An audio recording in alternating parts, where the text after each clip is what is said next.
Nung punta ko sa kanya, na-meet ko siya doon. Promise? Pipicture mo na naman ako. Hindi. 1, 2... Uy! Uy, may multo sa likod mo. Uy! Bueno. Ba't naman dito sa restaurant? Sige, doon ka na lang sa may multo. Hindi nga. Kasi dyan, makikita ko ni madam pag may ganito sumili. Di ba? Mami, pag-admitin pa ako. Baka mag-code ka na naman ng di oras. Kaya Ikaw, visit ako ng visit. aba, bakit di mo ba binivisit kahapon? Uy, visit. Akala ko pa nga ang magko-code yung isa.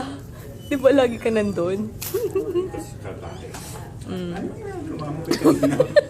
Pinipicturean nga kita, hinalap ko iba yung angulo mo. Hindi ko mahanap. Umanggulo ka naman. Angulo.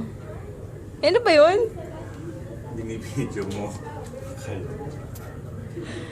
Sige na.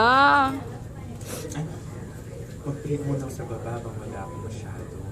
Nang ano? Ng picture. Bakit? Picture mo? Yung dinis Friend, ang kapal mo na yan talaga, friend, ha? Picture ko na lang print mo. Dali. Ew. Mag-picture tayong dalawa. Paano yung sakit nito?